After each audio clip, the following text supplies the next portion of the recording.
What's going on, everybody? Welcome back to another Fall Obsession podcast. My name is Sam. I'm your show host over here. Thank you for tuning in. This week, I'm joined by a returning guest to our show. He's been on with me several times, and if you guys are a returning listener, you might recognize him or the name, and that is Mike Behrens. Mike is local to me here in North Texas, very local, as in same neighborhood, and he's got a little chunk of land behind his house that he hunts on and has learned to hunt on. He's an adult onset hunter and has a very unique and interesting journey into hunting in the outdoors. And if you guys have listened to Mike's episodes, you know that Mike is opinionated, and it's a good thing he is. He has some good stuff to say, but he doesn't hold back. And he's got a lot of interesting stuff to share with us in this podcast episode, not just relevant to hunting, but relevant to some personal lifestyle changes that he's made to better himself. And my hope by him sharing that on this show is that it can be an encouragement or a benefit of some kind to maybe somebody out there listening who might be looking to make some changes in their own life. So it's a great story and a great time talking this evening with Mike Behrens, and I hope that this conversation is inspirational to somebody and again makes that difference in someone's life. So before we head on over to the episode, got to hit a few things real quick just with the partners who keep things going over here at Fall Obsession for us. The first one being Hoot Camo. I've been rocking Hoot Camo gear on all of my hunts for the past couple of seasons now, and I am super pleased with it, guys. I absolutely love the gear. It holds up well against the elements and the conditions in various environments. The pattern is extremely versatile. I've worn it in Texas, Colorado, Idaho, and have yet to have a bad experience with my Hoot gear. Absolutely love it. Gonna keep wearing it, and you guys should too. So go on over to hootcamo.com, start shopping today, and use the code FallObsession15 at checkout, and that's gonna save you guys some money. Again, it's hootcamo and hootcamo.com. Go check them out. Trophy Edits is another Fall Obsession partner, and they have a discount code for you guys also. It's Fall Obsession, all one word, lowercase letters, and that's going to save you guys some money with them. Think of Trophy Edits like your next step in digital taxidermy. We all have mounts on our wall that tell a story. Maybe they represent a significant moment in the woods that you had with, a family member, a friend, or a loved one. And pictures can do the same thing. Folks have used pictures for the same thing, and you want those pictures, if they're hanging on the wall, to look the absolute best they possibly can, and that's what the Trophy Edits team does. They clean those pictures up, they make them look great, and you can even order the prints and the physical copies to go on the wall directly from them if you'd like. So again, the code is Fall Obsession. Go to the link in this podcast description. That will take you over there, and you guys need to check out Trophy Edits. Bear River Archery is the official bow shop of Fall Obsession. They are local to us here in the North Texas area in Van Alstyne, Texas. If you guys are within driving distance of there, you need to go check them out. We actually just got back from going to the shop, shooting some bows, shooting on the range, recording a podcast in the bow shop with Justin, their owner, and that's going to be next week's podcast episode. You guys don't want to miss that. But they have a great operation going on over there. The range is spectacular. He'll take good care of you. You guys head on over, check out Bear River Archery, and let them know that Fall Obsession sent you. The Outdoor Call radio app is a podcast partner. Outdoors Dan from Respect the Game TV, he created an app that you can download on any device where you can stream hunting shows and podcasts on a loop every single day. Fall Obsession podcast is on that loop on Mondays, same day as our new episodes, and tons of other hunting shows and podcasts that we all know and love. Go download the app today. It's free. You can start streaming right away. And be sure that you follow Outdoors Dan on social media and the Outdoor Call radio app, because they do some live radio shows throughout the week, and those broadcasts are on their social media platforms. Again, the Outdoor Call radio app. Go download it today. Finally, thank you guys again for tuning in to another Fall Obsession podcast. If you haven't already, wherever you are streaming this episode from, be sure that you hit that follow or subscribe button, whatever they have up there for you. Turn your notifications on if that's an option. That way you know every time we drop a new episode or new content. Again, new podcasts coming every single Monday morning, and the podcast videos go to the YouTube channel on Thursdays. If you guys aren't subscribed to the YouTube, now's the time, because we have a ton of stuff coming down the pipe. At the time this episode's coming out, I don't know if our feature-length elk hunting film from the Idaho trip this year is actually going to be on the YouTube yet or not. If it's not, it's coming very soon. Be sure that you guys head on over there and subscribe so that you see all the new videos that are fixing to drop. The website is fallobsession.com. All of our content filters through there. Our shows, our films, our educational articles, our gear reviews, all of it. You guys can stream directly from the website if you wish. Go on over there, explore, see what we got going on. Pick up a hat or a shirt if you'd like. We've got some cool designs on there. And head on over to our social media platforms. We post daily on those with frequent updates from our content creators across the country who are doing hard work and producing some awesome stuff for you guys to see through our Fall Obsession pages. So be sure that you go follow us on social media. And finally, if you are not streaming our shows on Carbon TV, you need to be. Carbon TV is like Netflix for hunting, except it's free. And you guys can stream hunting shows, podcasts, films from hundreds of different creators in the industry all day long, 7 days a week if you want to. So we have 4 different shows on Carbon. This podcast, our staff-inspired video podcast series called Couch Chats is on there, as well as our 2 different hunting shows titled Texas Dirt and Midwest Mindset. Guys, go download the Carbon TV app or put it on your smart TV or even just pull it up in the browser on your computer or whatever and start streaming today. All right, everyone. Thanks for hanging with me through the intro. We're going over to our conversation with Mike. You guys are listening to another Fall Obsession podcast. Oh, you got her, dude. She's down. Let's go. Dude, I just shot a deer of a lifetime. Freaking smoked him. One with nature, and if you're a believer, one with God. Definitely gets your heart pumping. Boy, you are in trouble. Fall Obsession Podcast. I was going to do like one more. Oh, no, never mind. I already got it, the sight light. Yeah. Which is awesome. Yeah? Irma Gerd. Who knew? Like Life changer. Oh, my God. Because, I remember going out there a couple times with the bow. I'm like, yeah, I'm going to shoot something at night. That's going to be great. Can hear piggy, right? No. Not so much. I can't see a dang thing with that. It was just like green illumination and then nothing. Nothing. Couldn't see anything, had no target reference whatsoever. There was just nothing there. And I'm like, dude, I thought these were glow in the dark. Because I'm used to pistol sights. You know, the night sights, they're glow in the dark. You know, they charge up and then they stay lit. So I was like, well, I guess I need a sight light. And I didn't even know if that was a thing. Yeah. So I was like trying to figure out ways to take these little LEDs and like turn them on and tape them to it or something like that. Like I was going to just jimmy rig. Yeah. And then I just happened to, because I have an HHA sight. So I was like, well, let's see if they have one. And sure enough, boom, the blue burst. I was like, well, that's cool. Yeah. And then I'm reading down and it's like fits every sight except for the 3000 series or something, which I don't have. So I'm like, all right, cool. Yeah. So I get it. And of course, Jeff Bezos has a better price on it than even HHA does. So of course, bought it from Jeff. My name is Jeff. I am Jeff. So I get it from Jeff and it shows up and it was $4 cheaper and fits perfect. And the reviews, I am still convinced that everybody who gives products a 1-star review on jeffazon.com is a complete moron and they just don't know how to use what they're getting. Yeah. Like I've seen it so many times. Like, oh man, this is terrible. It just doesn't fit in there. I'm like, so use the thread locker. It's not hard. Yeah, it's not hard to do it yourself. Completely irrelevant to hunting, but I just got new headlights for my truck, and I ordered them from jeff.com as well. And, kind of took a gamble on it because I'm trying to find some reviews to back it up. And, just looking at the bad ones that were on there, I'm like, man, you had to have had just a bad experience or done something wrong yourself. But they showed up and the instructions were far less than helpful as per the use.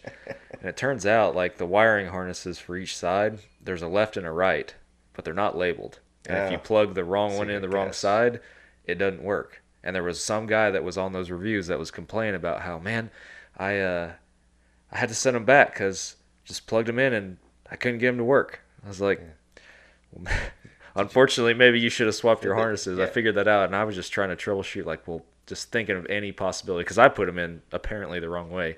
Yeah, there's a left and a right, and they're not labeled, so that's how fun. it works. sometimes you got to be able to troubleshoot a little bit. Well, and that, yeah, it goes back to that almost every single time. I'm like, anytime I get something from, if it's not like a T-shirt or whatever, the only thing I'm concerned about is like I look at the pictures on clothes, and I try to figure out if like somebody's relatively the same size as me, and it's like, okay, that doesn't look awful, or that's not an XL. That's wish.com XL. So I'm gonna need like a 15X or something. Yeah. So, I mean, that's that. But yeah, when it came to the sight light, everybody's like, oh man, this doesn't fit in there. It's really loose and blah, blah, blah. And it's like all kinds of complaints about the fit. And I was like, it's a light that's 1 inch tall. Yeah. And it's threaded. It's not that hard. If it's loose, get some pipe dope for it or something. I mean, if you don't want to put thread locker on it, they have pipe dope. It's plumbing stuff. I mean, yeah, it's going to cost you a couple bucks, but it's a $34 light. There's a solution.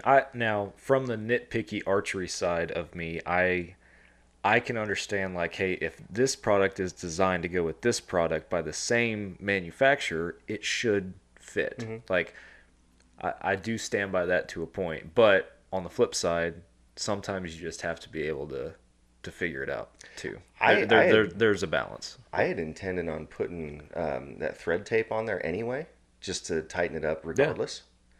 I didn't have to. It locked in tight. It doesn't move, period.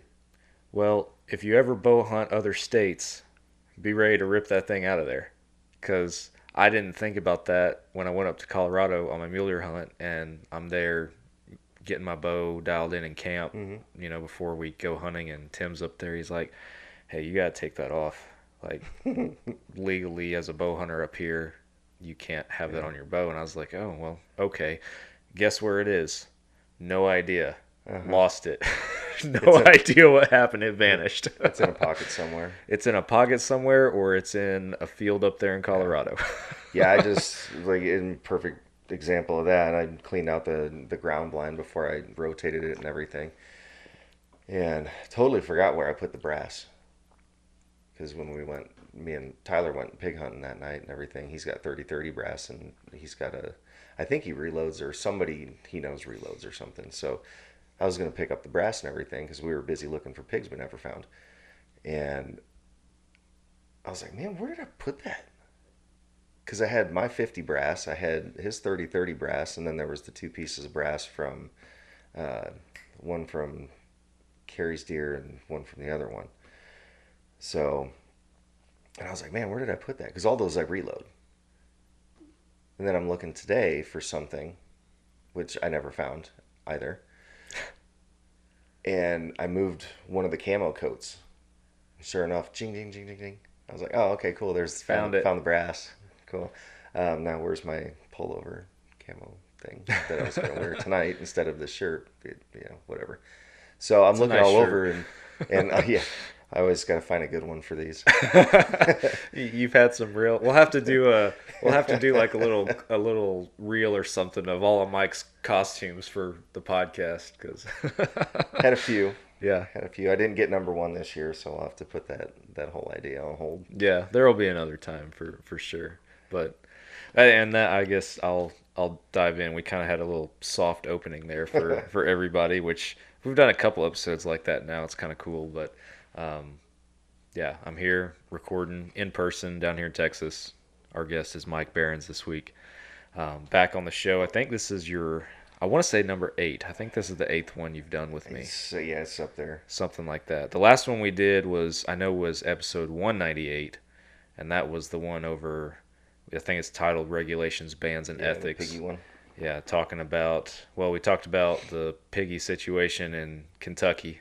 And the mountain lions here. Mountain lion, the trapping regulation that came down the pipe here. Talked about some other bobcats and some other random stuff like we always do. But yeah, I guess we're going for another camo episode. We're going for a sleeper that's just going to really hit the algorithms and strike our listeners and tug on their heartstrings a little bit, rise up in the rankings a little bit. Yeah. Well, this was the year for it. Yeah. So, folks that have been trailing with us for a while, they've heard you on here before. They know your adventures. To recap, you're an adult onset hunter. Mm-hmm. You've dove in. That's not even a word. You went full-fledged into this whitetail thing a couple years ago, 2-3 years ago, and just went full send on your own little piece out And a there. deer lease, and having no idea what a deer lease actually was. Yeah, and you had a deer lease. This was your first year without the deer lease? Is No, that I only right? had the deer lease 1 year. 1 year. So last year you didn't have it either? No. Okay, I couldn't remember if this was. Well, year not one. that one. It was, we basically traded. So, Yeah. I take one at that other place, and then he takes one here. So. Yeah. But this year I would say full send out back in the backyard, basically. Tried to. Tried to, yeah. What was different this year than previous years? It felt forced. Felt forced. Yeah, with everything going on, I mean, there was a lot of, things going on in the backstory for the last couple of years. And it got to the point this year where hunting wasn't hunting anymore. Hunting was a job. It was something that I had to do. It's like, okay, I'm going to put my crap on and go out there. Here I go again. Yeah. So it wasn't fun this year. And that bothered me a lot. Yeah. Because it's not something that shouldn't be fun. If you don't enjoy doing something, then what are you doing it for? It's not like I'm getting a paycheck from it. Right. I'm not either, for the record. Nobody really likes going to their job, with the exception of, like, you guys have fun at your job, obviously. It's a pretty cool job. Yeah. I can't say the same. Yeah. I don't enjoy going to my job. I do it because, I like puzzles. If anybody does jigsaw puzzles and you get off on those 1,000-piece puzzles that you figure out and you finally get it all put together, that's 8 hours a day for me. What do you do? So that for people that don't know. I am a dispatcher for one of the Class 1 railroads, and no free ads. So Fair enough. You got to pay to sponsor this show. That's right. That's right. Now they do have familiar colors, as far as hunting goes. Might be on the wall. There's a certain color that hunters are required to wear. So you can do the math on that one and figure out which one I work for. But so I go in there, and it's a job. It's not something that you wake up. I take that back. Kids kind of do wake up and they want to be like a firefighter. They see a train and they're like, "Oh man, I want to drive a train. That looks really cool." It is for 5 minutes. Yeah. And then it's not. So Yeah. ask any engineer, guy next door. Yeah. It's a job. Like all of it. It is. And there's some days where you go in there and you're like, man, that was a good one. But those days, after doing it for over a decade, those days are fewer and further in between now. Yeah. Because you just kind of lose it. And it just becomes one of those, I'm going here and I don't want to do anything else, because nothing else that I'm going to find, short of going overseas and doing contract work, is going to pay the same. Right. So, and I'm not going to go in and just like get hired as a VP somewhere. Yeah. No, you got to make a living, and you got to think about, retirement, pension, and, benefits, insurance, all that other kind of stuff. That all plays a factor. So and if anybody understands that, it's our audience. These are men and women who grind away Monday through Friday every week. Doing hard labor. So they understand. They know the grind. Yeah, the masses are not independently wealthy. So yeah, but they do like to hunt. Correct. So, and that's where I was at. I had a lot of fun the first year. Yeah. It was just like, it literally was every single time I had time off, I was running and gunning somewhere, whether it was pigs, chasing deer, doing whatever. It was all over the place. And, taking the kid out to the ground blind and, or spotting for the wife and everything. We were doing all of it. And then the next year we didn't do the deer lease, and it got harder and harder, with, the health side of things, starting to crumble a little bit. And that was a long process, and I don't know if I've even mentioned it on any of the other shows, but I think one episode we maybe vaguely touched it, but but at any rate, there was cancer diagnosis, and not me, but obviously any cancer diagnosis is going to wreak havoc on the life. Yeah. So things were pinched, and I think that's where everything started to spiral a little bit as far as like, hunting started to become something I had to do instead of something I wanted to do. So there I was, I put on the face, it's like, oh man, this is awesome. The whole time I was like, yeah, it's not though. So, Yeah. and this year was kind of the same thing, but I started to actually get a little bit vocal about it. I was just like, man, this is not even fun anymore. I feel like I have to do this just to make sure we don't have to buy meat at the store. Mm-hmm. Which, again, is its own reward. Yeah, that is a driving force in and of itself. Has been for human beings for generations. As far as I want to know where my meat comes from. I want to eat healthier, cleaner meat. There's a lot of reasons for it for sure. Yeah, hunting can serve so many purposes with the mental side of everything, the therapeutic side of everything, but yes, we are also in it to fill the freezer, put food on the table and stuff. And that mental health side of it can definitely feel challenged when you're having a challenging year, because to your point, it turns into more of a task oriented situation. Correct. Instead of something that you just enjoy doing. Yeah, it starts to it's like pulling a sled. Yeah. And it's, as you go on, more and more bricks get piled onto that sled, and it just gets heavier and heavier. And you just like, man, this isn't even fun anymore.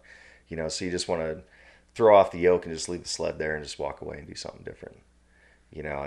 But at that point in time, it's like, okay, well, what else am I going to do? Why do I have this if I'm not going to use it? I felt similar this year. I had my own version of struggles and everything, but I had plenty of frustrations out there, and they're like, I only killed one deer this year out there with my bow, and I know that I'm bow only, but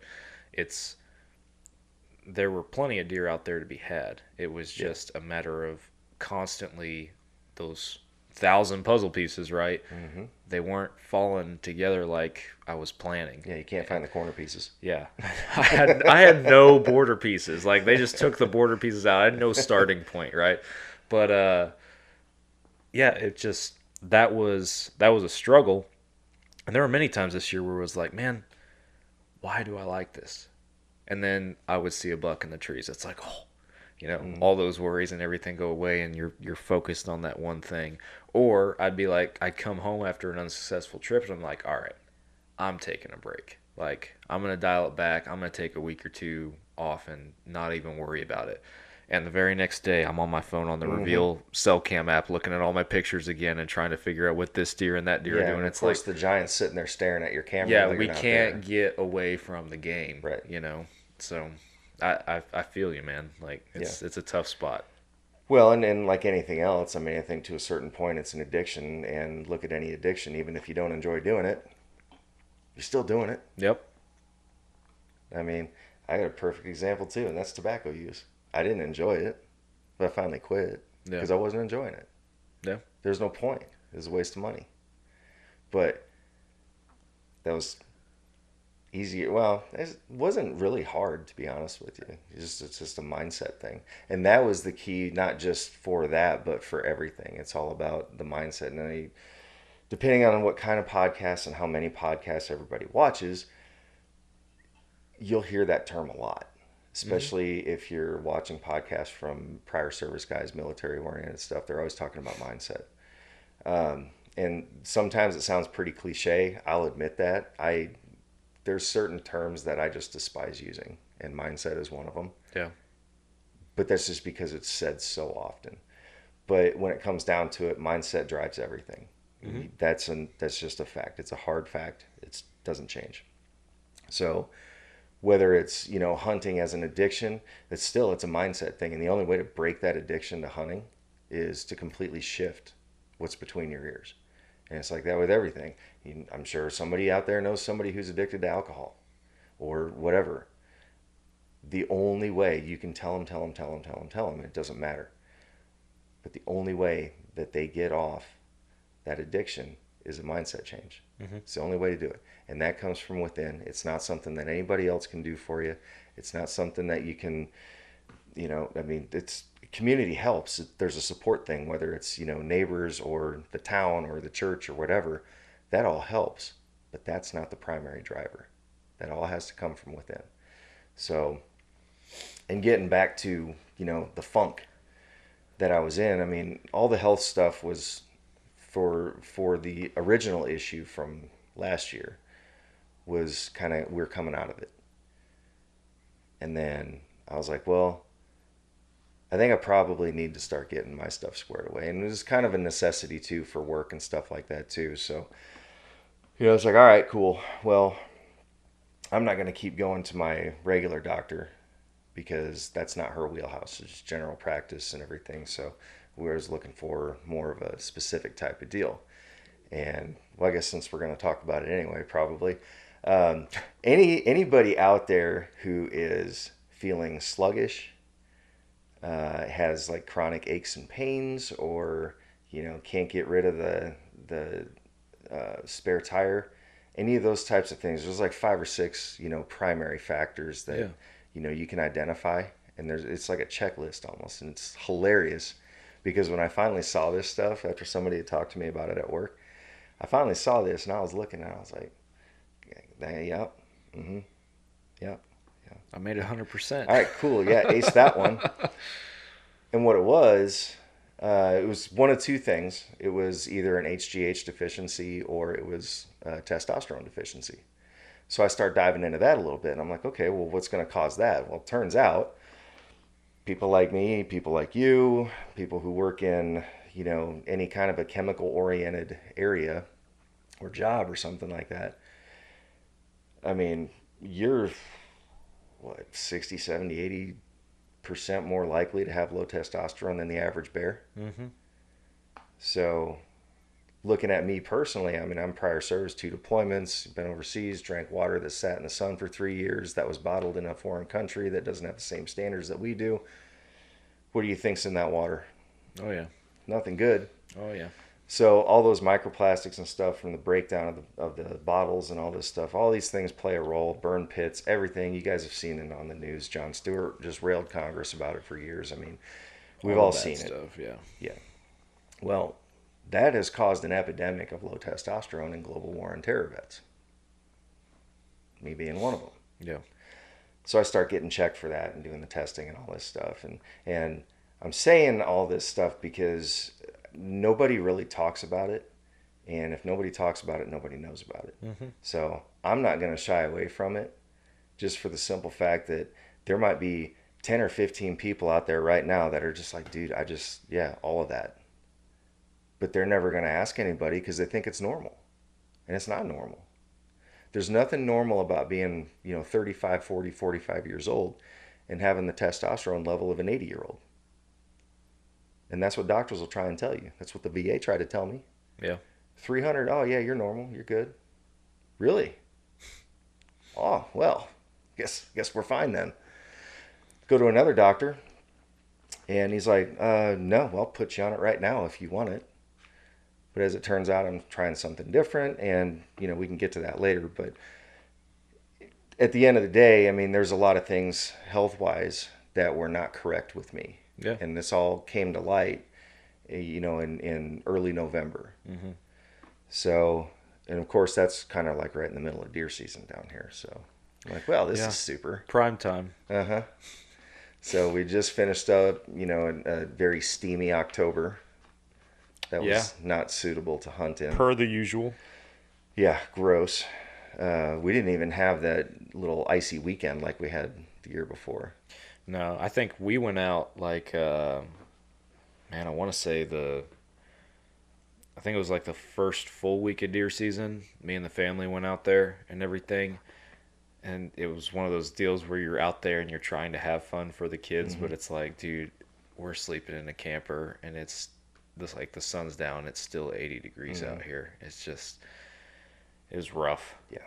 I think we went out that time and I hunted, and then I think I went out and hunted one more time at some point for a couple of days in October, and then I didn't go back out there till November because it was just too stinking hot. Mm-hmm.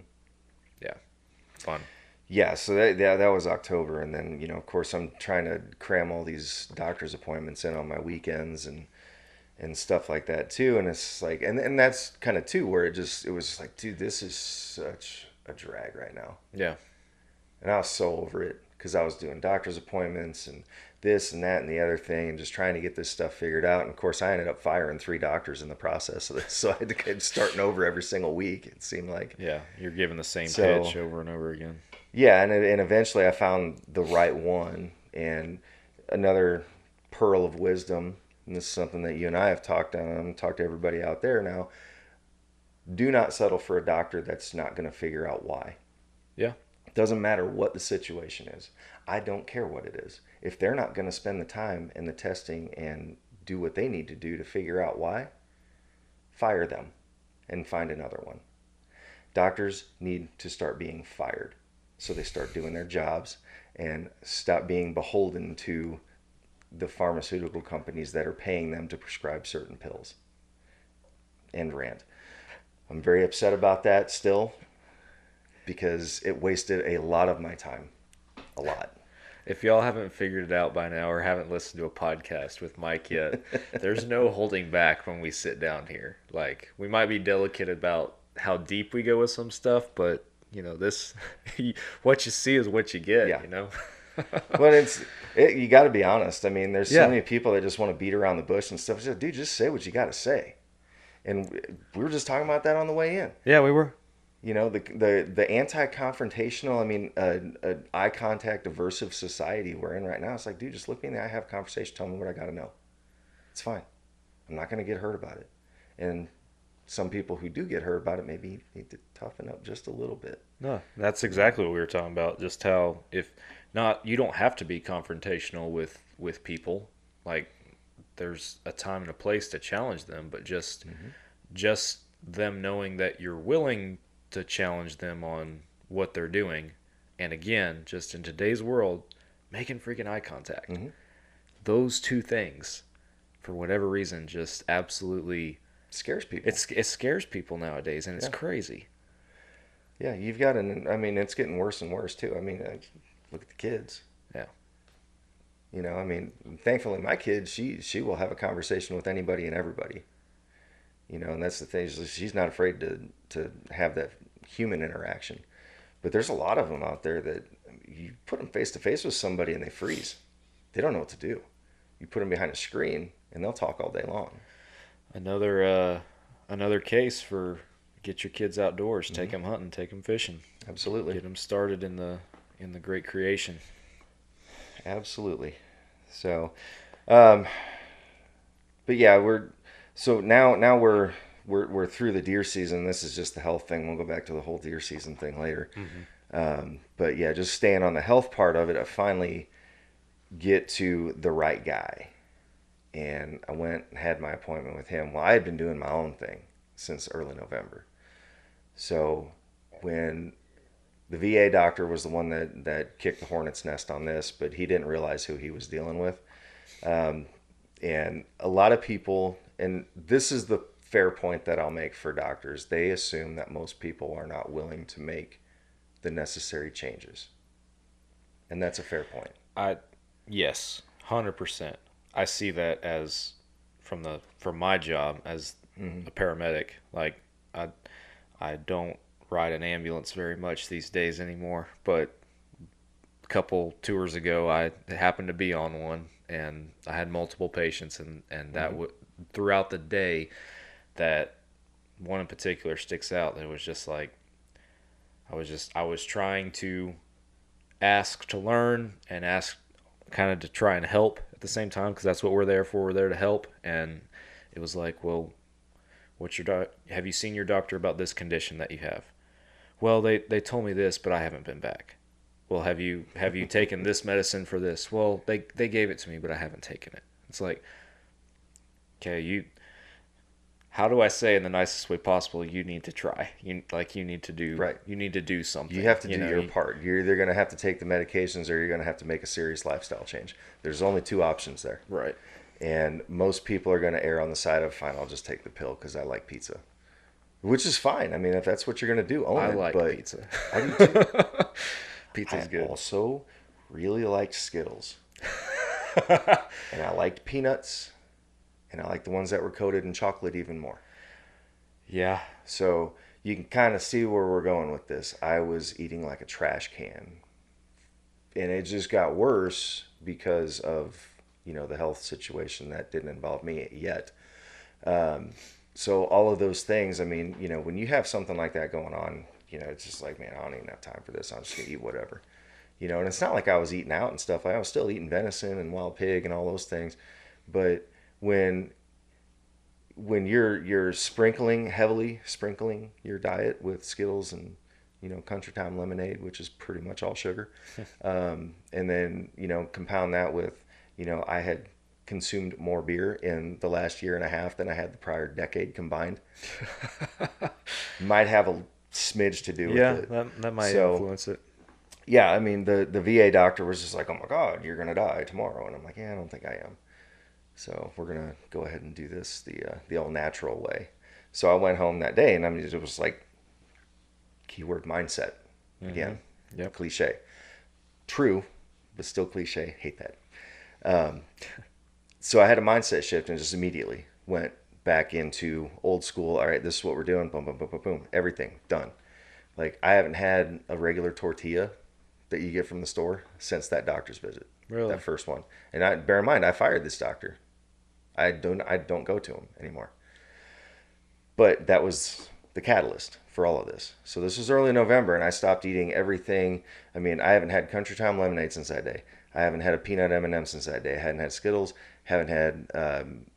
I've had beer, just not the heavies. So I had a couple of what their Michelob Ultra or whatever it is. So I think I've had like a total of 6 of those since early November.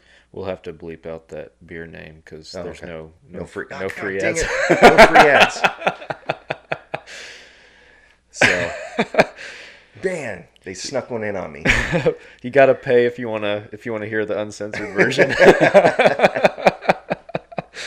I'll put my Venmo up there. So anyway, yeah, so I obviously drastically cut out a lot of things.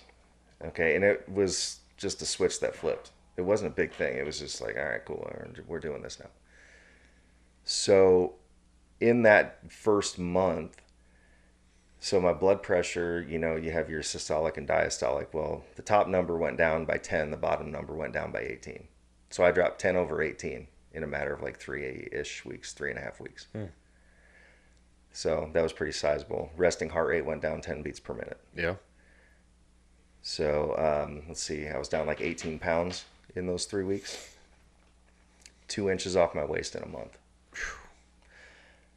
That was just sugar detox. That's all that was. That I wasn't working out. I wasn't taking anything. I wasn't doing any. That was just diet. That's it. Yeah, that's just eating cleaner and that inflammation, everything going down. All of it went away. And the chronic pain that I had for over a decade in my neck, my back, hips, shoulders, everything was just on fire daily. Gone. And the injuries are still there, but they don't hurt every single day like they used to. So all of those things, that was an immediate change. And that was sugar toxicity. So take that into account on, how you're feeling. And if you have those aches and pains and stuff, that there could be a different factor too, but that might be one that you could affect immediately. So there's one. Now I go and I get my my blood work done at a different doctor, who I have also fired since then, because they were hard set on an arbitrary number instead of doing what's best for the patient. I'm like, okay, so you're not interested in the why. You're not interested in fixing the problem. You're just interested in this. Cool. Bye. Yeah. But what happened, and this is an interesting physiological thing that I actually talked to a couple of nurses about, and it makes sense, the philosophy, the theory behind it. But my glucose, my blood sugar was at X at early November. Now when I go in for this early December and got my blood sugar, it was higher, even though I'd cut out all the sugar. And I'm like, why? Mm-hmm. How? I mean, I cut all this, why is it going up? And now it makes sense because I was reactive to it. And this nurse that I talked to was just like, oh, no, think about it. You weren't working out, right? And I was like, no. So you didn't have anywhere for all this extra energy that you're melting off to go. It's all sitting in your blood. So that's why it spiked. And they're like, yeah. And I said, okay. So what changed since then? And the nurse was like, well, you started working out like a week after that, right? Yeah. And you started taking this other thing. Can't say what it is because no free ads. Let's be clear, I'm kidding with that. Well, I started it on that last one because it was that podcast that wouldn't answer my message. This is stuff that's working for you, like that. It's a shameless plug. So yeah. So after, and just to freak everybody out here, my glucose was like 220 at this point in time, which Hi. Okay. Yeah. I was like, all right, that one's up there. Yeah. That was like, even for me, I was just like, ooh, okay. So that's when I made the decision, instead of just waiting before I started taking this new compound. It's called BioPro. So I started taking that immediately, right? Because what it is growth factors. And there's one particular growth factor in there that is hugely important for like your blood sugar and, tissue repair, which equates to muscle growth and things like that. And it's called IGF-1. It's insulin-like growth factor 1. And most of the time we don't get that. So that's one of the prime drivers of why your blood sugar stays high. Mm-hmm. So from that early December 220-ish number to my last one a month later in early January, I dropped 100 points. Wow. 100 points. That's pretty good. So that IGF-1 was cramming all of that sugar into my cells to be metabolized and used as energy while I was working out. So since I started taking BioPro, everything's still level, but my REM sleep has tripled, which means I'm getting more muscle repair. I used to get like 20 to 30 minutes in a 9-hour block. So I was sleeping a lot, but I wasn't sleeping good. Yeah. Now I'm sleeping like 7.5 hours, and I'm getting an hour and a half of REM sleep. So I'm getting an hour and a half less total sleep, but I'm tripled my REM sleep. So I'm getting way more recovery. Mm-hmm. Feel better, more energy, all this stuff, right? Lost another inch off my waist. So that's 3 inches in 3 months. That's pretty good. And you no, made 3 inches in 2 months. Yeah, it'd be less than 3 months. You made a comment when you came in here that this glorious shirt that you're wearing is the first shirt large that you fit in a long time. In about a decade, yeah. Yeah, it's pretty awesome. This thing's been folded up, sitting in my drawer for, I think it was an oopsie delivery, my first deployment in 04 and 05. So 20 years that this shirt's been folded up in the drawer. Dang. And now I fit in it. I wouldn't have guessed it was that old. Yeah. I mean, I don't even think Ranger Up does shirts anymore. I don't even think it's a thing. I know, 9-line or something. It looks fresh. It looks clean. It's good. Yeah, it's never been worn. Yeah. Still have the tag on it. Yeah. So, but yeah, all these things, it's like night and day difference. And the attitude shift since then has been complete. It's like when I saw the pigs come back, I was like, man, grab the bow. Went up there, drew it back. There was zero struggle on a 70-pound draw. Like, it was starting to get heavy. Like, we had talked about it. You had talked to me, like, pretty much ever since you started bow hunting, with the exception, I don't think we talked about it a whole lot this year, but first 2 years that you're bow hunting, I'm pretty sure it was a pretty consistent comment that was thrown in there regularly as far as, hey, eventually, like in 5 years, I'll probably be going to a crossbow because I don't think I'll be able to pull this back anymore. You were frequently telling me that, and that's how you felt. Yeah. So it's because I was sugar toxic. I was killing myself. Slowly but surely. Yeah. And now, I drew it back the other day, and it was just like butter. Straight back, straight through, and granted, it was only 28 yards, but I was just doing a confirmation shot on those on the pig arrows. They're my old ones. Yeah. So did a confirmation shot at 28 yards, and the first shot I was like, okay, cool. So I made a little adjustment on it because it wasn't going to be exact because it's a heavier arrow. So I made a little adjustment on the elevation, and I had to do a hold off to the right side because there was crosswind from where I was shooting. So I had to do a 3-inch hold. I do that, I sunk it right on the crosshairs. The second shot, I was like, well, all right. Nice. Go ahead and switch this one out and just go for it then. So yeah, I mean, but it was like the easiest, and I just shot like 3 or 4 more just for giggles, and yeah, it just wasn't tired, nothing. I mean, there was no pain, there was no burn, there was no. I mean, it was a completely different experience. So I mean, that's another thing too, is like that dietary change. I mean, it sounds like I'm sitting here preaching about fitness and all of this stuff, and where I am. But what it is going to do for the rest of the things that you do. Mm-hmm. So, I mean, it's everything. I mean, your personal life, your interactions with your kids, your spouse, your interactions with your coworkers, your ability to do stuff, how much energy you have. I mean, chasing chickens. You're not wrong. Mean, they used to be such a drag because they're very stupid. And now it's just like, okay, cool. Well, I can deal with this. And of course, it also helps with the dog that just showed up 2 weeks ago. They don't like him, so they run for the chicken coop now. You also were kind of forced a new friend. Yeah. He chose. Cat distribution system works for dogs too, by the way, just so you're all aware of that. But yeah, I mean, all these different things that it affects. I mean, down to the hunting draw, your ability to pay attention when you're in the blind. How often do people sit out there? I mean, you just look at it. You look at it yourself. You're sitting out there and you don't see anything. Or it's dark. You're out there an hour and a half before the sun comes up. Mm-hmm. What are you doing?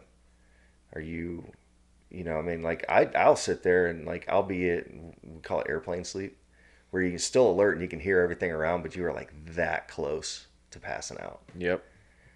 And it's almost like a meditation type thing. I know exactly what you're talking about. Yeah, you're just there. Your heart rate's super, super low. You're just almost shut down, and you're just waiting.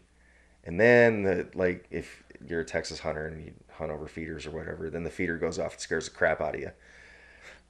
Had that happen multiple times. Yeah, I had I probably could have shot one of our target bucks if I hadn't have been in that state, because normally I stand up. Like, my tree stand has a seat, right? So when I get in super early, I sit down, because it's an hour before it's going to get light or, close to. Mm-hmm. So I sit down, and then normally before it gets close to that legal light standpoint, while I still have some cover of darkness, then I transition to standing up. And I'm standing up really at least until the sun is completely up. If nothing's moving, then I might normally, like, throughout the course of a hunt, I'll try to alternate. Like, if nothing's moving, if it's not prime time, I'll sit for 5 minutes and I'll stand for like 20. Mm-hmm. That's normally kind of my balance. But I got into that zone like you're talking about, and I'm sitting there chilling, and the next thing I know, it's light and there's a buck standing there at 20 yards looking at me, and I haven't even moved. I'm just sitting there, and I'm like, uh-oh, I messed up. This is not how this was supposed to go. I was supposed to be standing with my bow in my hand already, and I got too deep into the zone right there. I wasn't asleep.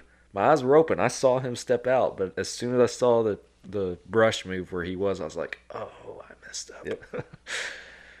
Yeah, now you got to try and be super stealthy, and it's always easier if they're facing directly at you or facing directly away from you, because anything to the side, they're going to see it. He slow rolled it 30 yards from one side of the clearing to the other. He was in my window for 30 seconds, which is plenty of time in the archery world, but not plenty of time when you're sitting down and you don't have your bow in your hand. Yeah. And that's 100% on me. But yeah. So that whole meditative state is a very dangerous thing too if you're careless. Get something, yeah. So it's not as bad if you're, just hog hunting or something like that, and you got a rifle in your hand. You can correct that mistake pretty quick. But yeah, archery's a different animal. But Yeah, I mean, looking at all the physiological changes that all these things, even if you're not going to go full bore and, you start working out and, like the BioPro or some supplement or anything like that, or even if it's just a diet correction, you'd be amazed at what that'll do to you. Just those subtle little things. But it all starts, I mean, if you're not going to, I mean, this is just my sage wisdom coming out. If you're not going to do the diet part, don't bother doing the rest of it either. Because it all starts there. So, and I'm not saying you have to eat like a bodybuilder 24/7, because not even bodybuilders do that. But they're not eating, a 5-pound bag of Skittles every month either. That sounds, when you say it like that, it sounds so gross. I'm sorry. It does sound gross, but man, it's delicious. 5 pounds of Skittles. I miss those things so bad. But, I mean, it is what it is. Like, you got to scratch the itch too. It's just like, I usually on Mondays, I will allow myself to have like a pizza and stuff like that. But the rest of the week, I'll like meal prep all my stuff for work, which is easy because I'm at work. Right. But it's funny too, because people at work will come by and they'll be like, dude, what are you doing? Is this like a buffet over here? Because I'll have like 15 Tupperwares opened up, and I'm like, all my ingredients and everything, they're all chopped up and prepped for the entire week, and then I cook the meat and everything's ready to go, right? So like this week, I did 3 days. It was like venison steaks and green beans, which is pretty simple. It was like a dirty carnivore type thing. And then the last couple of days, I was like, it's kind of a pain, because you don't want to overcook the steak, so you leave it pretty raw, because you're going to have to warm it up at work again. So it's like labor intensive. Sounds really stupid, but no, it is. It's a pain. People that meal prep know what you're talking about. Yeah. So I was like, man, I can't do this the last 2 days. So I ended up doing, I took the other 2 steaks that I had, and I trimmed them up, and I did this whole thin slice thing, and I had venison steak tacos. Refried beans, jalapenos, onions, lettuce, all the goods, right? I had all the stuff on it. And I had people like poking their head. They're like, how much of that you got, guy? You want one? Yeah, I do. Yeah, kind of. So I was sharing. And that's the other thing with hunting too. I mean, if you're not going to share, a little bit of it at least, then you're kind of a jerk, right? Yeah. Unless you only share. have one deer for the whole year, then then it's like, oh man. That's a little different. No, but I mean, like in the situation we're at, that first year, like I said, we had a lot of fun, and we had all these different locations, so we could tag out. Yeah. And we did, and we've still got meat from that first season that's in the freezer. I was gonna say, like, I say that, and I definitely appreciate and value the sharing aspect you talked about, and we certainly try to do that as well. We're not strapped for meat this year, because I still have a little bit of mule deer left in there, I'm pretty sure, somewhere floating around the freezer, and we just butchered that cow this year. So we have a bunch of meat from that, and then I have my deer, and then talking about sharing, the guys that I went elk hunting with, even though I didn't kill an elk, they're like, hey, you came up here from Texas, here's a little bit of elk meat to go home with, and they didn't have to do that, but they did, so. Well, and also, like, there's some of the people at work too. I mean, a lot of those people don't hunt, so it brings in that interest. Yeah, what does deer taste like? What does wild hog taste like? I've had people that are just terrified to try it. They're just like, oh my God, it's going to be so bad. Just like, trust me. Well, it's all... Just taste it. I have had gamey venison. Oh, yeah. It's all in the preparation, and how the meat's cared for, how it's cooked, all that kind of stuff. 100% you can jack up venison, and for whatever reason, just because it's venison, if you jack it up, it tastes worse than if you mess up a ribeye steak from a cow. But neither here nor there. It's all in how you prepare it. Yep. This stuff, these steaks that I made, it was just salt and pepper with a little bit of chipotle sprinkled over the top of it, and that was it. Yeah. So it had the the sand and gravel flavor, and then it also had that little bit of burn from the chipotle, which isn't much. I mean, I don't even taste it anymore. Of course, everybody tells me my taste buds are dead anyway after sucking down Tabasco in the Army for 15 years, but whatever. I like that little kick that Chipotle's have. My wife and her side of the family, my father-in-law, they're if she gets a piece of pizza, you can't see the pizza. There's so much crushed red peppers Yes, on top that's of the it. only way to eat a pepperoni pizza. I can't do that. Oh, I goodness, no. cannot do that. I like a little bit of spice, but I can't just burn the inside of my mouth off. Got to. It's got to burn Can't. going in and going out. Can't do it. So, but yeah, get right with the health if you're going to do it at all. You'd be amazed at the changes that it'll make, and it's not like you have to go crazy on it. Still have your trash can day, eat some fun stuff. I mean, I was in a kind of a critical area there for a little bit because I was being really, really bad to myself.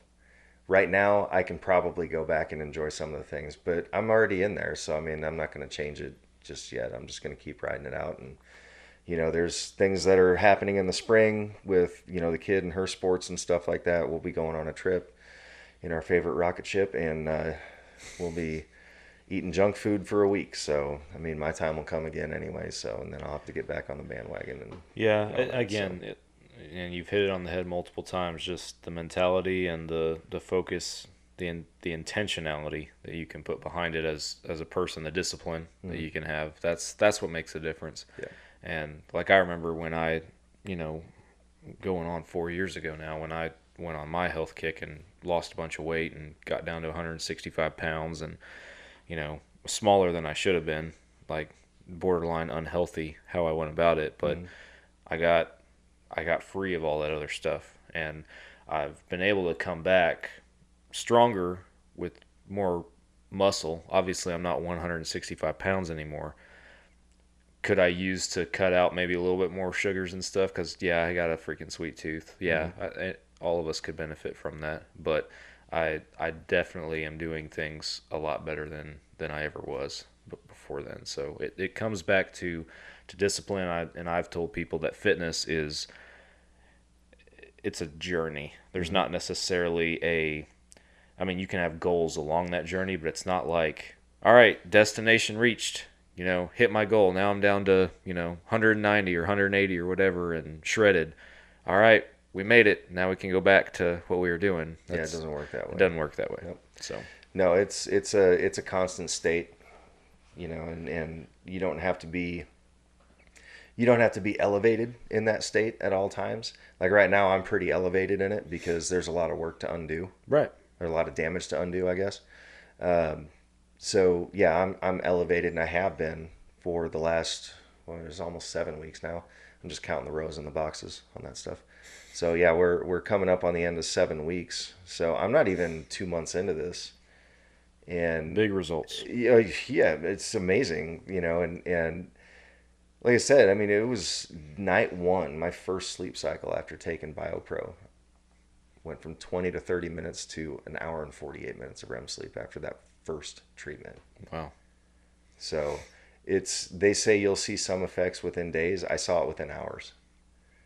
That's just how starved my body was for those growth factors.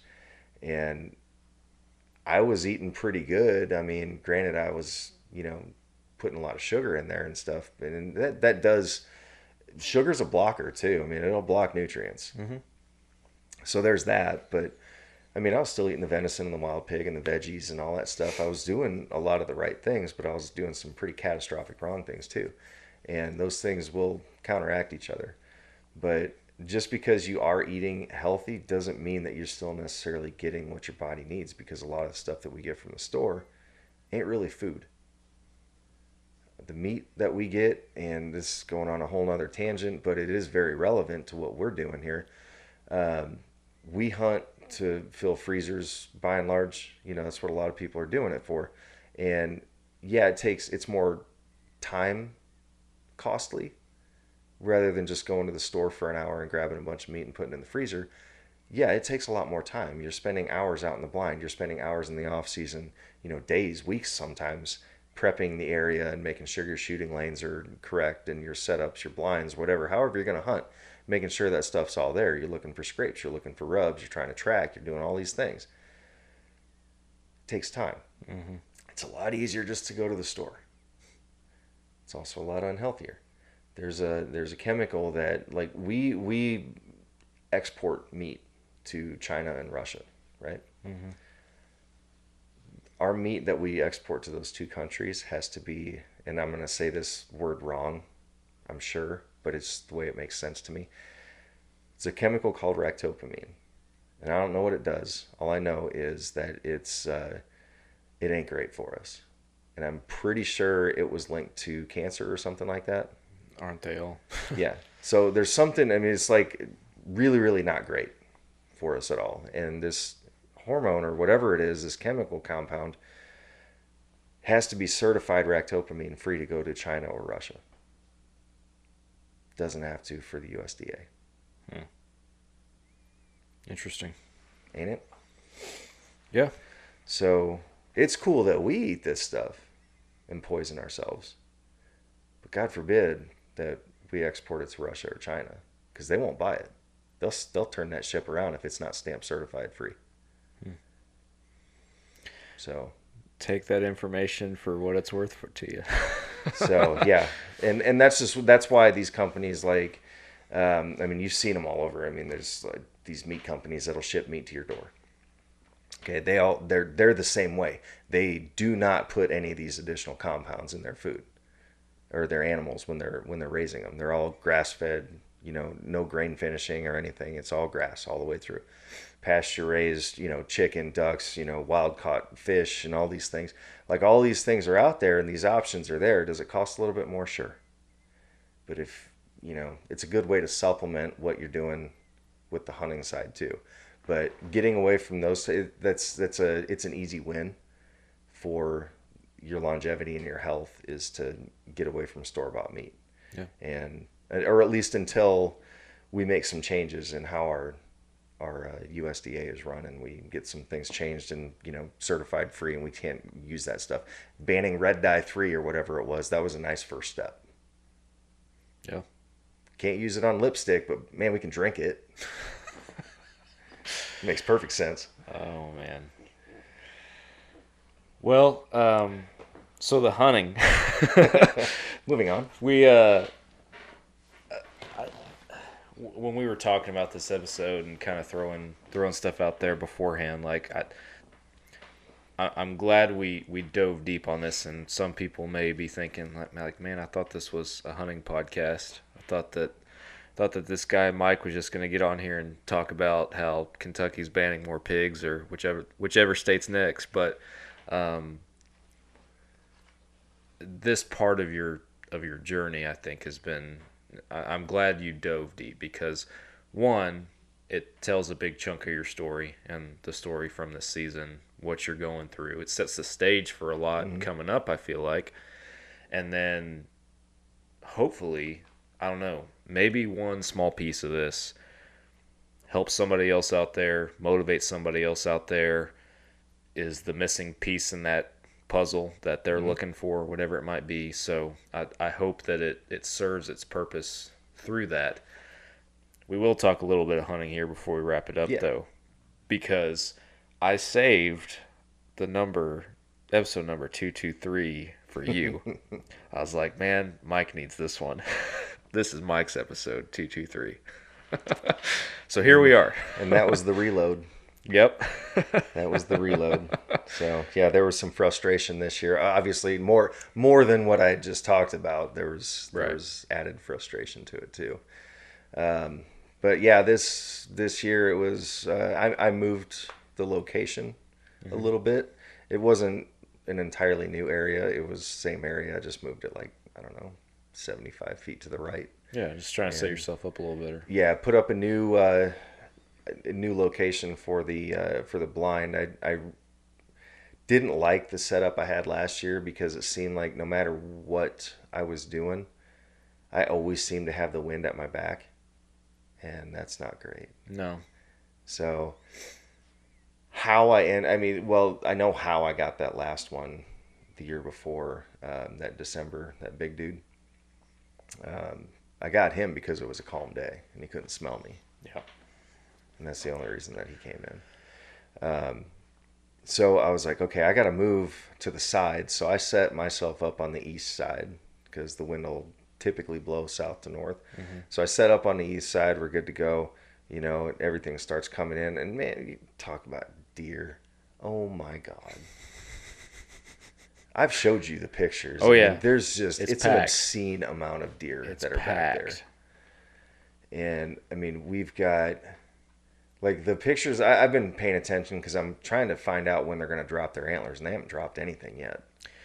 So, on that note, because over the years, through my hunting journey and in my ignorance, it's always just been like, well, hunting season's over in January, and they're supposed to drop like a month after hunting season, right? So that's just always been my mentality. But then I really started paying attention because the last couple of years, like on our cameras, we still had bucks holding on like in March. And a guy recently put it in perspective for me. I knew they dropped later here than other parts of the country, but he was like, man, and this was when we were talking about like the rut and vegetation, like deer in Texas and in the South not relying heavily on our man-made food sources because we don't get the freezes like they do up north. Like up north, the back half of hunting season almost, you've had these harsh cold freezes. There's snow on the ground and the deer are forced to look to the other means of, nutrients and sustenance to survive. Down here, we don't have that. And everybody's like, oh, first freeze, acorns go bitter, then they'll be hitting your feeders. Not true. That freeze, that temperature drop, it has to be a big drop and it has to be for a longer period of time, right? A consistent long period of time. And for us, that rarely happens in deer season. Our deer start relying heavily on our man-made food sources after hunting season's over. Because that's when, like we all know, January and the snowpocalypse February that Texas is bound to get every February, that's when that happens for us. And just the way that deer are hardwired, right? They have to go through those, and I'm not a deer biologist by any means, but they have to go through those phases and those seasons, right, for their bodies to be like, all right, now it's time to drop these things. And so for Texas, just that period that they are hard-horned in between velvet and drop is longer because of how freaking warm it is down here. So that's the long response to the comment you just made on, I haven't seen them drop yet. I don't think it's going to be till March. It probably won't. And it's interesting to see how many of these young ones that I have too. I mean, you're like, when I first moved in 3 years ago, I mean, I was looking at a 2-year-old buck and it had spikes still, maybe a fork. Yeah. And that was it. Now I'm looking at these 2-year-old bucks and they're 8-pointers. Yeah. It's crazy. Like, I don't know what happened. I mean, well, I do know what happened. It's protein. Yeah, you have been putting in the work for three years now to grow better deer, and you are starting at this point to see the results of that. Even in your consolidated corner of the whitetail world, right? In the one little corner, it has an impact. So. Yeah, and they're I've got. I mean, there's a 4-pointer that's already out past his ears, and he can't be but a 2-year-old. Yeah. And then there's a couple of 6s, and they're more straight up. And then the 8-pointer that, I mean, he's young too. I mean, they're all like 2-year-olds. They're tiny. They're itty bitties yet.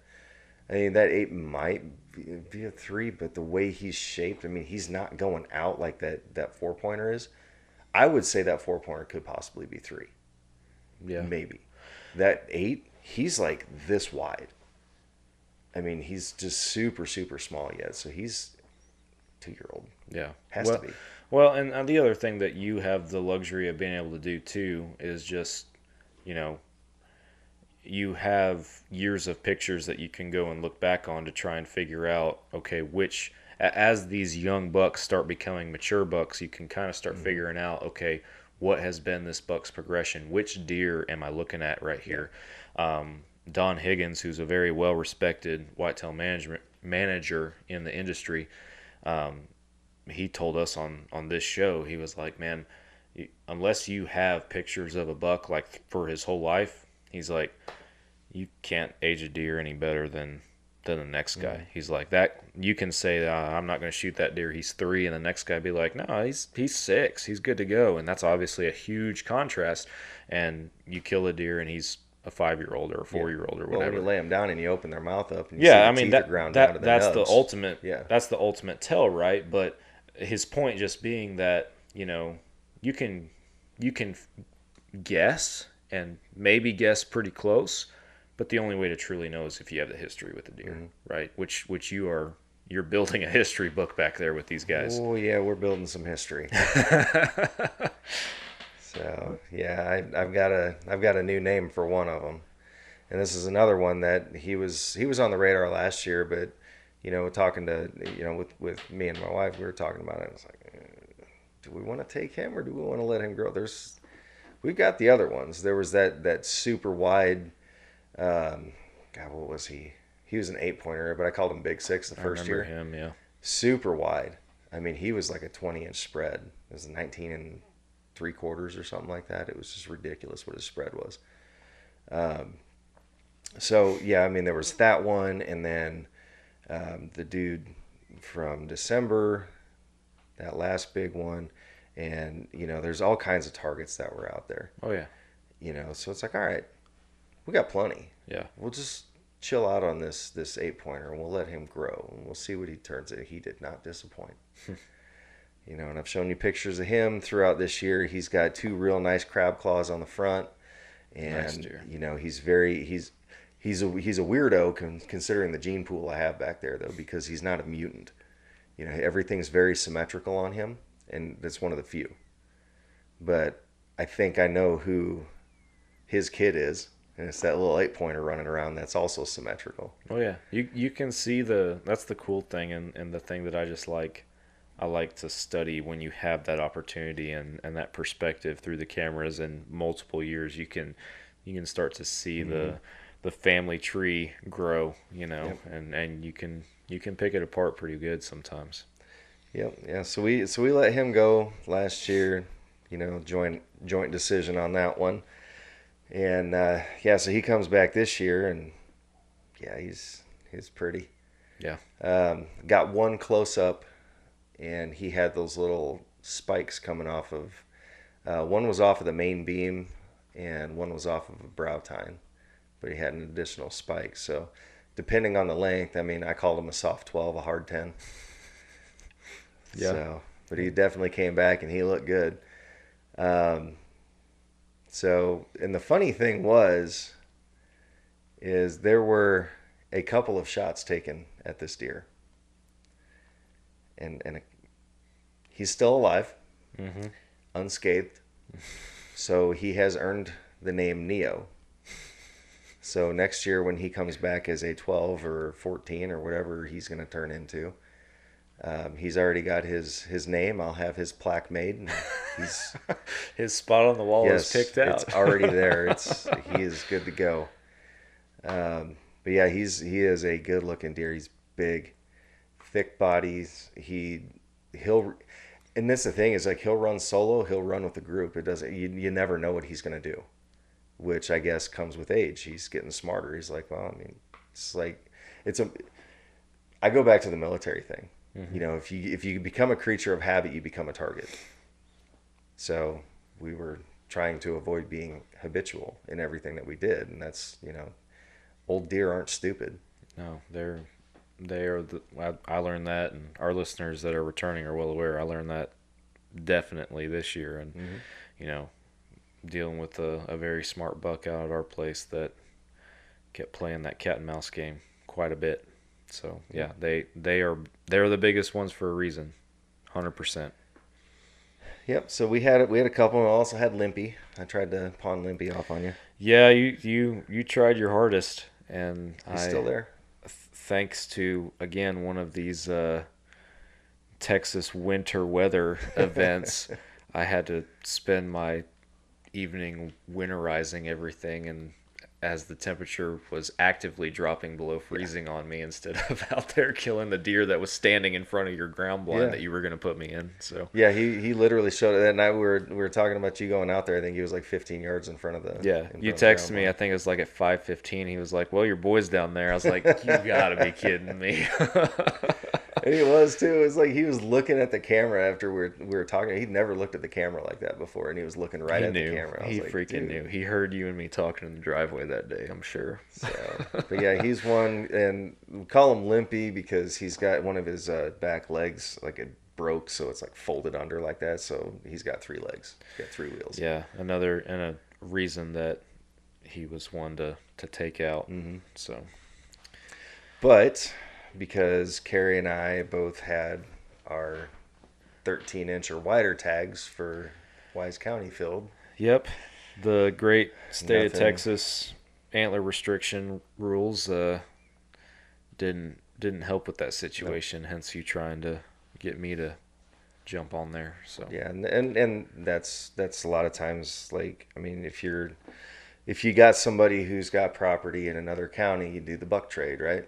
So you go out and take one there, then let them hunt your backyard or whatever you got, and whatever. I mean, it's good for the hunters too, because then you can actually take more deer. You don't have to worry about the antler restrictions because you're not skirting anything. yeah, So, but yeah, we each got ours. You know, the one that I got with the bow, I took 2 shots on that one. Yeah, well, we brought the dog out that first time. yeah. We put the dog to work and got him a rep. Unfortunately, wasn't what we were hopeful for, and I felt bad, man. But I mean, that dog's going on 3 years old now, and he's had a decent amount of tracks under him at this point, between me and a couple with you and some other folks in the area. And man, it's just, I feel bad for him, because obviously when people call me for a blood dog, it's because something went wrong, right? You're not just going to call a guy with a dog because you're, playing it safe. I mean, you might, but Yeah. you get what I'm saying. You make a good shot, have a good blood trail, you're not calling a dog. So like majority of the tracks that he's had have just been, we run out of property, or the hunter before we got there has walked all over the whole area, walked down every trail and everything, and he's having a hard time latching on. Again, he's a younger dog. I'm still working with him on stuff, or just all these different circumstances. Like another one where the deer was still alive. This was season before this one that just ended, but we went out for a track with a hunter, and we're on the trail, and the hunter split off and went another way and ended up in front of us and bumped the deer. It's like before we even got up there.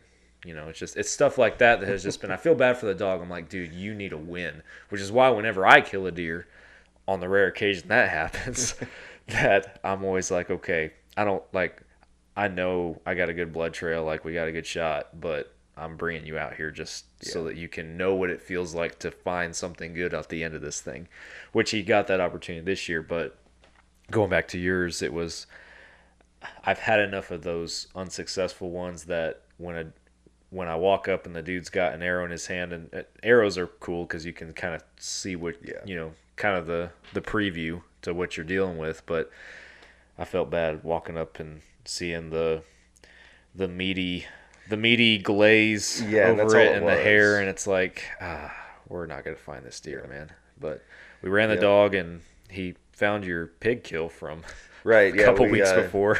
and when I brought Asha and Carrie out there, we were thinking about moving the feeders, and we ended up not. So we just kind of looked, and I wanted to show Asha what a rub looked like. So we went back to that one that we found with the dog that day.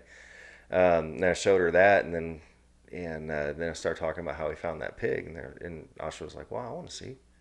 Okay, cool. So I brought her down there, and she just goes right up to it. 10-year-old goes right up to and picks up the skull that was still sitting there, and then she started looking around, and she's like, "Oh, there's more bones over here."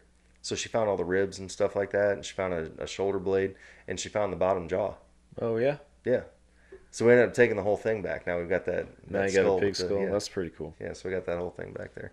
So that was kind of funny, but yeah, I mean, at least he did find something that day, and found a turtle too. Well, and I had forgotten about your pig experience. I think you texted me or something, and like when it had happened, and I completely forgot about it. So he comes up on this pile of hair and bones, and I'm like, dude, what'd you kill back here? I'm like, When did this that was happen? that pig. That was a pig, yeah. That's no big deal. There's where my pig went. Yeah. I walked right past that thing. That was when the grass was super tall, too. I walked right past this wounded sow that was dying probably 5 times. Like, almost tripped over her. Because they probably dragged her out of her hidey hole to eat her. But she wasn't that far because Yeah, she it was wasn't far a off of full-grown sow. And I had never had one run after hitting it with a 50 Beowulf before. She took off running after getting hit by that sledgehammer, and it's like, all right, well, Critters are tough. good man. on you. They're tough. Normally they just fold. I mean, just like down, done. Because the kinetic energy of that thing just turns turns everything into mush. Yeah. So, and her being able to run away like that, it was ridiculous. I mean, me and Tyler followed that blood trail for, what was it, like an hour and a half? Yeah. And I mean, we were meticulous. He was on his hands and knees, little pen light flashlight in his mouth, and he was just like moving, and he'd find a drop and he'd be like, okay, and he'd direction it, and he'd keep on going, like crazy good tracking skills. Huh. And he couldn't even figure out where she went at a certain point. She did like a hard left or something, had to for where she ended up, and he just never, when she broke, he never found that trail after that. Was I at work that night? Is that why we didn't bring the dog out? No, I don't think I ever called because it was like 9:30 and I couldn't remember. yeah, we had the one squealer because my shot broke first, and then his was right behind it, so it wasn't an exact simultaneous, and there was enough of a jump that his pig moved, and he ended up hitting in the butt. So it dragged itself away, and I had to run out there real quick and put it down. So This is the world of everyday hunter problems. Yeah. If you don't have these problems, you've never truly hunted. Yeah. That's all I can say about that. There was a lot of just like quirky stuff. But I did find it comical that we're out there trying to look for this buck that we both suspected was not laying down. But it turns out it was a brisket hit. Yeah. So Yeah, went right through confirmed it brisket. later. Yeah. Because what it was like 10 days later or something like that, I was out there and he was kind of limping a little bit. You could tell he was a little bit sore, but he wasn't hurt. It was a meat injury. Yeah. And he came right on in like there's no big deal. Just had a little bit of a hitch, and like, okay, well, I guess you're going to do it. So same arrow, same broadhead, same everything. Hit him, and just the way he was hunched down, of course, the broadhead goes right through his front leg, his upper leg, hits the bone, cuts right through it, and goes through, hits the other side. And when that deer took off, the first jump, it didn't do anything to the shaft. But when he planted his front legs on that second one and pushed off, it snapped the arrow in half and flung it, like it started spinning off to the side. Oh, dang. And I'm like, ooh, that might have been a good shot. So waited a second, and like I didn't, and this is the other thing, like going back to that whole, like it wasn't that much fun this year. Mm-hmm. I didn't have the same feeling I did the year before when I got that big dude, where like I was like almost nauseous because the adrenaline dump. I didn't have that. Didn't have any of it. And I was like, man, this is a problem. That wasn't like the forefront of my thought, but afterwards I was just like, that's not good. Yeah. I should have a little bit of excitement, a little bit of juice, and but just nothing.